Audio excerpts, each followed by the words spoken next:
नमस्कार, मैं चंद्रशेखर जोशी देवभूमि टुडे में आपका स्वागत है। सर, उत्तराखंड में प्रदेश की मशीनरी को चलाने के लिए, सरकारी सिस्टम को चलाने के लिए कर्मचारियों की भारी कमी है और इस कमी को बहुतायत में पूरा कर रहे हैं उपनल कर्मी। उपनल यानी कि जो उत्तराखंड पूर्व सैनिक कल्याण निगम है, उसके माध्यम से चंपावत जिले में 650 से अधिक और उत्तराखंड में 21,000 से अधिक कर्मचारी अलग अलग विभागों में, इसमें मुख्य रूप से शिक्षा, स्वास्थ्य, परिवहन, आपदा प्रबंधन, निर्वाचन, ऊर्जा निगम, पेयजल विभाग सहित 2 दर्जन से ज़्यादा विभागों में सेवा दे रहे हैं। अब उपनल से सेवा दे रहे कर्मचारी नाराज हैं। उनकी जो मांग है वो यह है कि वो बेहद मामूली वेतन में, कम सुविधाओं में, सरकारी व्यवस्था के संचालन में ईमानदार तरीके से भूमिका निभा रहे हैं, लेकिन अदालत के निर्देश के बावजूद सरकार की ओर से प्रभावी पैरवी नहीं हो रही है और इसको लेकर उनकी नाराज़गी है। उनकी कई मांगें हैं। अभी वो मांगें उस उपनल संविदा कर्मचारी संगठन के प्रदेश प्रवक्ता मनोज गढ़कोटी जी बताएंगे, लेकिन उससे पहले ये कि उनका जो 20% मानदेय में बढ़ोतरी, महंगाई भत्ता, 5 साल के अंतराल में एक श्रेणीबद्ध करना और जो 5 साल सेवा कर चुके हैं उन पदों को विभाग में सृजित करना, ये कुछ ऐसी मांगें हैं।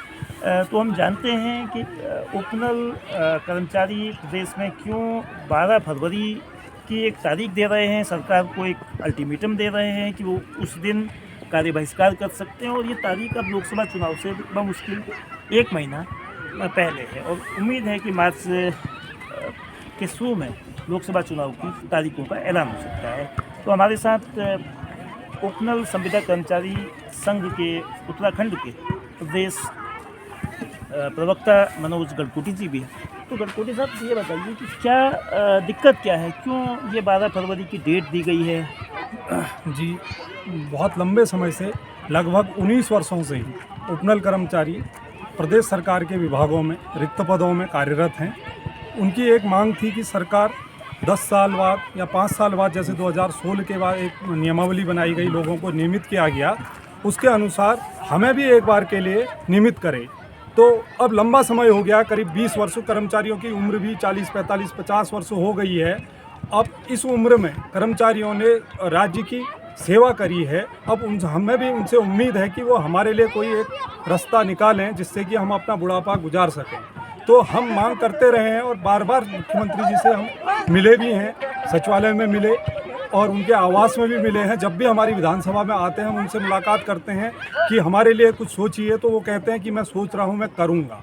लेकिन अभी हुआ यूँ कि पिछले दिनों विज्ञापन निकाले गए पदों में, जिन पदों में उपनल कर्मचारी कार्यरत थे, और उपनल कर्मचारियों को 15 वर्ष की सेवा के बाद बाहर होना पड़ रहा है। यह दुर्भाग्य का विषय है कि इस समय कर्मचारी कहाँ जाएगा।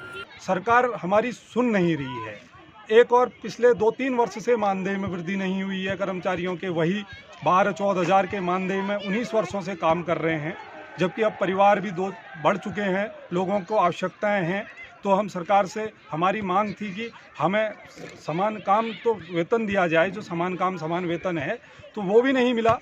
तो हमारा ये था कि सरकार कम से कम हमारी बातें सुने, और जैसा माननीय उच्च न्यायालय ने कुंदन सिंह वाली जो जनहित याचिका थी, उसमें 3 बिंदुओं पे हाईकोर्ट का आदेश था कि 1 साल के अंदर जो समय समय पर नियमावली बनाई गई हैं उसके अनुसार उपनल कर्मचारियों को भी नियमित किया जाए, और दूसरा था कि इसमें से जीएसटी जो कटता है, जो मानदेय मिलता है, इसमें से जीएसटी न काटा जाए। तो यह मांगें सरकार ने उस समय माननी चाहिए थी, लेकिन तत्कालीन सरकार एसएलपी को सुप्रीम कोर्ट में चैलेंज करा और 2019 से 2024 तक उसमें लंबे समय तक पैरवी नहीं हुई, मामला लंबित रखा गया है और तारीख लगती है, खड़े होते हैं, आगे की तारीख ले ली जाती है। तो एक और तो सरकार कहती है हम आपके लिए योजना बनाएंगे और दूसरी ओर न कोर्ट के आदेश को मानती है न कर्मचारियों को सुन रही है। तो हमारी मांग है कि जो SLP है उसमें सरकार चाहे तो पक्ष रखकर फैसला कर सकती है, लेकिन सरकार ऐसा कर नहीं रही है। वहाँ भी हमारे विरुद्ध देश के नामी अधिवक्ताओं को, पूर्व अटॉर्नी जनरल को खड़ा कर 20 लाख रुपए पर हेयरिंग दे रही है सरकार, जो कि एक और तो बजट का रोना होता है, दूसरी ओर वकीलों को, अधिवक्ताओं को देने के लिए सरकार के पास पर्याप्त पैसा है। हम चाहते हैं कि इतने लंबे समय तक हमने राजकीय विभागों में सेवा दी है, सरकार हमारे विषय में भी, हमारे लिए भी सुने। वर्तमान में और समस्याएं क्या हैं कि कई विभागों में नियमित पद इनने अध्याचन भेज के उसमें नियुक्तियां कर ली गई हैं, जिनमें 15 साल से कर्मचारी कार्यरत थे। अगर आज वो बाहर होंगे तो इस स्थिति में वो कहाँ जाएंगे और वो कहाँ से गुजारा करेंगे? उनके पास करने के लिए कुछ नहीं है।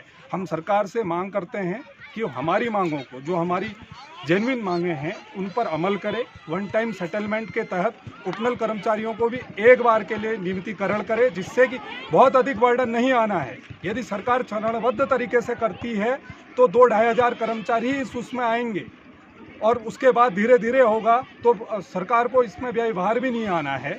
और लेकिन सरकार का रुख, हम बार बार मिले हैं, माननीय मुख्यमंत्री जी से मिले, वो कहते हैं कि मैं आपके लिए अच्छा करूंगा, और इतना समय हो गया है, हमें उम्मीद थी, हम मिले भी थे उनसे, मुख्यमंत्री आवास में मिले थे, माननीय ये डॉक्टर मोहन बिष्ट जी के साथ जाके विधायक उनने हमारी वार्ता कराई थी कि इनके लिए कुछ कीजिए। उनके साथ 4 अन्य विधायक थे, उनने भी उनसे मांग रखी कि लंबा समय हो गया है, आप इनके लिए कोई उचित एक वो निकालिए, हल निकालिए करके।